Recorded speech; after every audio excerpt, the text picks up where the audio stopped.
दैनिक वार्ता प्रोग्राम में आपका स्वागत है। आज का हमारा टॉपिक है हिंदी दिवस 2022 कब और क्यों मनाया जाता है। आइए जानते हैं इसके इतिहास और महत्व के बारे में। भारत में हिंदी दिवस हर साल 14 सितंबर को मनाया जाता है। इसका उद्देश्य लोगों में इस भाषा के प्रति उत्साह को जगाना और हिंदी को बढ़ावा देना है। इस दिन देश भर में कई साहित्यिक और सांस्कृतिक कार्यक्रम आयोजित किए जाते हैं। साथ ही विभिन्न मंत्रालयों विभागों द्वारा राजभाषा हिंदी के प्रयोग को बढ़ावा देने के लिए हिंदी सप्ताह, पखवाड़ा अथवा माह का आयोजन किया जाता है। इस क्रम में राजभाषा विभाग, गृह मंत्रालय प्रत्येक वर्ष हिंदी दिवस समारोह का आयोजन करता है। इसमें वर्ष भर के दौरान राजभाषा हिंदी में उत्कृष्ट कार्य हेतु राजभाषा गौरव और राजभाषा कीर्ति पुरस्कार के अंतर्गत विभिन्न वर्गों में पुरस्कार दिए जाते हैं। 14 सितंबर को ही क्यों मनाया जाता है हिंदी दिवस? दरअसल वर्ष 1949 में इसी दिन संविधान सभा ने हिंदी को देवनागरी लिपि में लिखी गई एक आधिकारिक भाषा के रूप में अपनाया था। इस तिथि को स्वतंत्र भारत के पहले प्रधानमंत्री जवाहरलाल नेहरू ने चुना था। इस दिवस को मनाने का उद्देश्य था हिंदी भाषा के महत्व को बढ़ावा देना, प्राथमिक भाषा के रूप में इसका सम्मान करना, देश में अंग्रेजी भाषा के बढ़ते चलन और हिंदी की उपेक्षा को रोकना तथा कई भाषाओं वाले राष्ट्र में प्रशासन को सरल बनाना। हिंदी को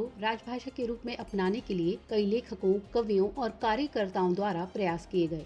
आइए अब जानते हैं हिंदी दिवस से जुड़े कुछ मुख्य तथ्यों के बारे में। राष्ट्रभाषा प्रचार समिति के सुझाव पर आधिकारिक रूप से पहला हिंदी दिवस 1953 में मनाया गया था। 2011 की जनगणना के अनुसार आज अकेले भारत में लगभग 43.6% वक्ता हैं। भारत के पूर्व प्रधानमंत्री अटल बिहारी वाजपेयी पहले ऐसे नेता थे जिन्होंने 1977 में वैश्विक स्तर पर हिंदी में अंतर्राष्ट्रीय दर्शकों को संबोधित करते हुए संयुक्त राष्ट्र महासभा में हिंदी में भाषण दिया था। आपको बता दें कि हिंदी दिवस के अलावा विश्व हिंदी दिवस हर साल 10 जनवरी को मनाया जाता है। यह दिन 10 जनवरी 1975 को नागपुर में आयोजित पहले विश्व हिंदी सम्मेलन की वर्षगांठ के रूप में मनाया जाता है। विश्व हिंदी दिवस पहली बार 2006 में पूर्व प्रधानमंत्री डॉक्टर मनमोहन सिंह द्वारा दुनिया भर में हिंदी भाषा को बढ़ावा देने के उद्देश्य से मनाया गया था। आइए अब देखते हैं हिंदी भाषा संबंधी कुछ खास बातें। हिंदी शब्द फारसी भाषा से लिया गया है। फारसी में हिंदी शब्द का अर्थ मोटे तौर पर सिंधु नदी की भूमि से है। हिंदी भाषा के इतिहास पर पुस्तक लिखने वाले पहले लेखक भारतीय नहीं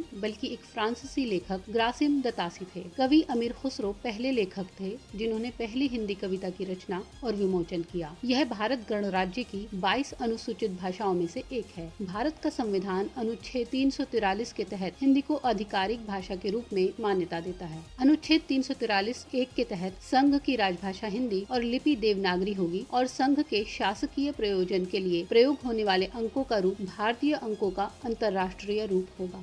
भारत के अलावा हिंदी कई देशों जैसे Bangladesh, Pakistan, Nepal, Uganda, Fiji, Mauritius, New Zealand, संयुक्त अरब अमीरात, सूरीनाम, गुयाना, त्रिनिदाद और टोबैगो में बोली जाती है। हिंदी भाषा मैंडरिन, स्पेनिश और अंग्रेजी के बाद दुनिया में चौथी सबसे ज्यादा बोली जाने वाली भाषा है। आज और अभी के लिए इतना ही। मिलते हैं एक नए टॉपिक, नई खबर के साथ। तब तक के लिए जय हिंद, जय भारत।